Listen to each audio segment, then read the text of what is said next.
Hello, good morning, good afternoon, or perhaps it's evening. My name is Herika Willis. I'm an attorney at law practicing in Grenada for the past 6 years.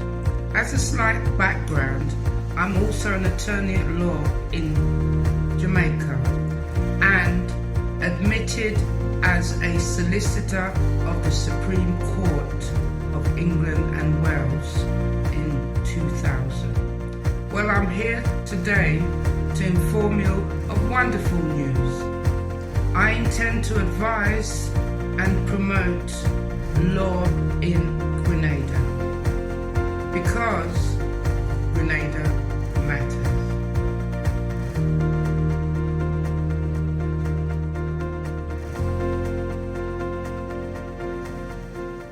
Hi, good day. My name is Bwtmonline and I am a human rights activist in Grenada. Good afternoon. I'm Herika Willis. I'm an attorney at law. Today we are here briefly to inform you of a petition that has been started online. And it is because there is a gentleman who has been incarcerated at Her Majesty's prison for a very long time.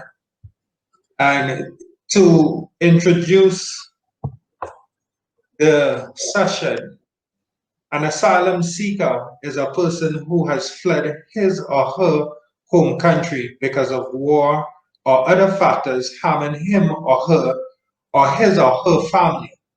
The asylum seeker enters another country and applies for asylum.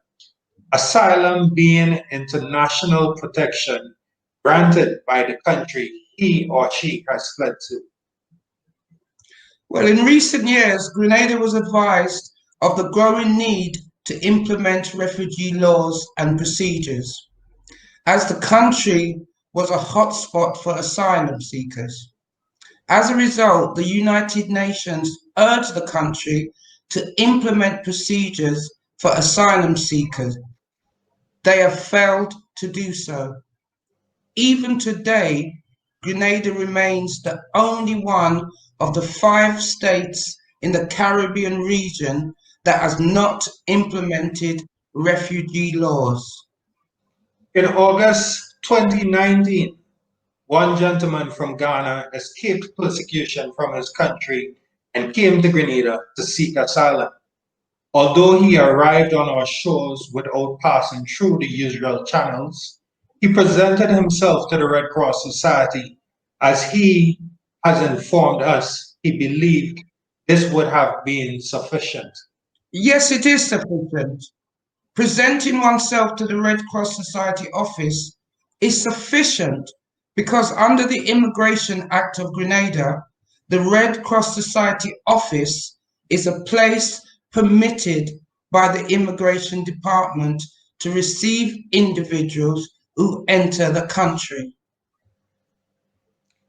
This means, had he not presented himself, Grenada would not even be aware that he was here in Grenada. Unfortunately, he was sent to an already overcrowded Her Majesty's prison since August 2019 and remains there to date. Due to the sensitivity of such a case, the asylum seeker's name and certain information cannot be mentioned in public, although the public is asking. Well, of course, the reason why his name is not been made public is because he's been interviewed by the United Nations, who have informed the state of Grenada that he, as an asylum seeker, is a protected person. As a result, we are unable to provide the public with his name or the circumstances of him leaving his country. We need your help to urge the government to release him. He has been incarcerated for over 465 days. His imprisonment is a huge cost to the public of Grenada. We have therefore put together a petition to present to the government on the 26th of November 20. Let us be our brother's keeper. If you have any queries at all about our petition, please give Ms. Willis or myself a call and we will assist you the best we can. We do thank you for your assistance for this gentleman who is in dire need of our help. Thank you. Thank you.